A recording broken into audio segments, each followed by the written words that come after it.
grandson of the Prophet ﷺ, he says, كُنَّا نُعَلِّمُ الْمَغَازِي كَمَا نُعَلِّمُ سُورَةً مِنَ الْقُرْآنِ. That we would learn the biography of the Prophet ﷺ as we would learn a surah from the Quran. Meaning the curriculum in the early generations was the Quran, biographies.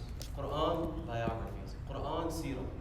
So, from that spirit, when we come across seerah of a companion of the Prophet ﷺ, we want to make sure that we do somewhat justice to it. So our companion today, his name is Abu Bakra. Abu Bakra, his full name is Nufayr ibn al-Harith. Some say his name is Nufayr ibn Masruh. And his kunya is basically Abu Bakra, which he became very famous with.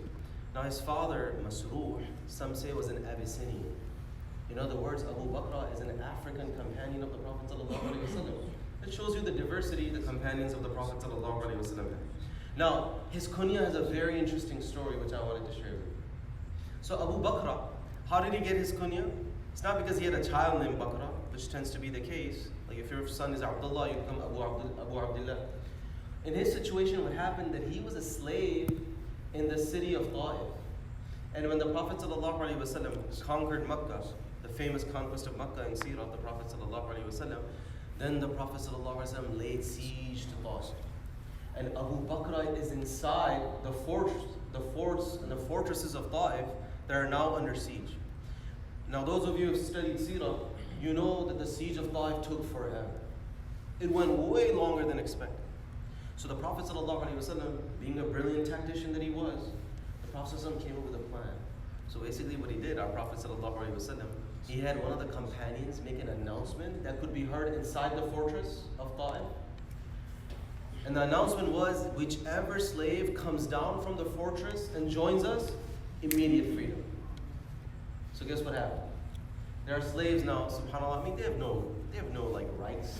They're probably given subhuman treatment. They're treated like property. When they saw a ray of freedom that they can immediately get, they're gonna bounce. So now one slave after another, they're starting to leave the fortress and the army of Ta'if and joining the Prophet ﷺ, and now the morale of the enemy is going down. So Abu Bakr is one of those slaves. They say he took something called a spool, or like a winch. It's like a circular wheel made out of wood. Basically, he used that to kind of climb down the wall of the fortress of Ta'if. And that wheel, that wooden thing, is called Bakra. So that became his freedom tool. So that's how his kunya became Abu Bakr. Now, when he finally came to the Prophet ﷺ, joined him, the Prophet ﷺ on the spot freed him. And eventually Abu Bakr became a Muslim. Later in life, people would call him Abu Bakr ibn al-Harith, first name and last name. And he would tell the people, don't call me by my last name. I don't like when you say my last name. Call me Abu Bakr Mawla Rasulillah sallallahu alayhi wa. So instead of calling me by my last name, call me Abu Bakr, the freed slave of the Prophet sallallahu alayhi wa. He saw so much honor in that. He's like, I don't care about any other title. I just want to be called freed slave of the Prophet ﷺ. Make that my last name. Forget about what it was before. And subhanAllah, this is another small glimpse of the love companions have for the Prophet ﷺ. He's like, I'd rather be called an ex-slave, but since it's joined and conjoined with the name of the Prophet, that's what I want to be called. That's what I want to go down in history books with. And subhanAllah, this affection the companions had for the Prophet ﷺ, unreal. I'll give you a small example from other companions. Anas ibn Malik says, Hadith comes in Bukhari, that once the Prophet ﷺ was invited for a meal, and when the dish was served, it was bread, soup, and what we call gourd, which is a squash. And there was pieces of squash all over the tray. Anas says, I saw the Prophet ﷺ when he's eating, he's going after the gourd. He's picking those little pieces wherever they are on the plate. And he says, when I saw the Prophet's love for that gourd, he says, I have loved eating gourd ever since. Like that became my favorite dish when I saw the Prophet ﷺ do it. To help you appreciate this, this happens in modern marketing, right? So people, let's say, who don't like Gatorade, but when they see their favorite athlete drinking that Gatorade, now the affection of the athlete transfers to the product that they're trying to sell. That's basically marketing 101. That's how they got, I believe that's how Gatorade or Nike got on the scene when they took Michael Jordan, associated him with the brand, and it took off. So, you see something similar happening here. Jabir ibn Abdullah, hadith comes in Sahih Muslim. He says, I saw the Prophet ﷺ eating vinegar, man. Like vinegar, like it's a basic dressing. And the Prophet ﷺ said, Ni'mal idamul khals. What an amazing dressing is vinegar. He says, I have loved eating vinegar ever since. That's how the affection would transfer from things to things. So Abu Bakr is the same way. He's like, I seen the Prophet ﷺ call me, the Prophet ﷺ freed me, I want to keep it that way. Now, one or two other facts about Abu Bakr and then we're done inshallah. And that is that Abu Bakr had a deep, they describe him, he was first of all a scholar and he was dedicated to the worship of Allah subhanahu wa ta'ala. So, they say that Abu Bakr has narrated 130 ahadith, roughly. Of those, 15 of those ahadith come in Bukhari and Muslim. So he was a knowledgeable companion, he was a faqih, he was a jurist. At the same time, while he was busy with knowledge, that did not stop him from worshiping. And this was the state of the early companions and the early generations, that their ilm did not get in the way of their worship, and their worship did not get in the way of their ilm. They had this balancing act. They used to say about Abu Bakr that his worship was so much, as if he was like a stake in the ground. Like he would stand so long, as if you put a spear in the ground, and then he would worship. Some other companions were described that when they would stand up to pray, they would be so still and motionless, birds would come and sit down on their heads.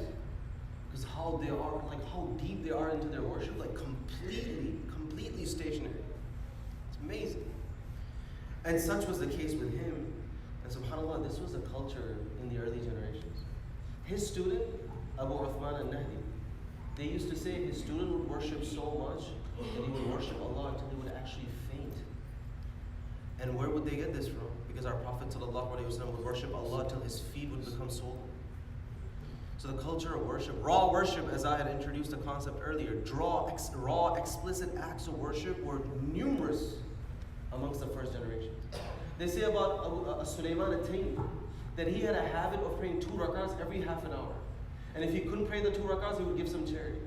Like they would keep a regular schedule. Like if those of you who are in into working out, you know that in working out they say you're supposed to take 6 meals a day every 2 hours. And when you're not having your meals, take your BCAA so your muscles don't go into catabolic mode.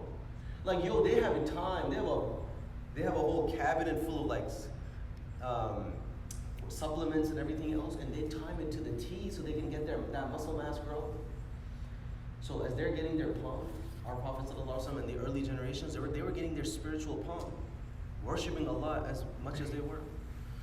So we ask Allah subhanahu wa ta'ala to kind of give us that. Final thing about him, as great of a worshipper as he was, Abu Bakr, and subhanAllah, that's something I appreciate about him so much. He was extremely critical of the government. Now, that fact alone is not impressive. What's impressive is that he knew the political situation in his town to be critical of the government. So he was like a watchdog upon the governors and the political leaders. Unlike today, where some scholars justify what we call Sunni quietism, where you'll have a population that will, as much as like march or have a protest, and they will use Quran and Hadith to shut them down. Abu Bakr right here, so active that they say that his sons got involved in government, and he was so critical of his own children. Would not even talk to them too much, because he didn't want his family getting involved into government. And subhanAllah, this was the culture of the scholars of our day, of early days, that they were like a watchdog. They would always keep the government accountable. And I tell you, subhanAllah, when scholars would get involved in government, other scholars would write poetry, downgrade them in their biographies, so people take the scholars who are involved with government with a grain of salt. So I ask Allah subhanahu wa ta'ala that He makes us of those who are like woke about the situation in our surroundings and localities. I ask Allah subhanahu wa ta'ala that He gives us a life that is a balance of life of ilm and worship. I ask Allah subhanahu wa ta'ala that we grow closer to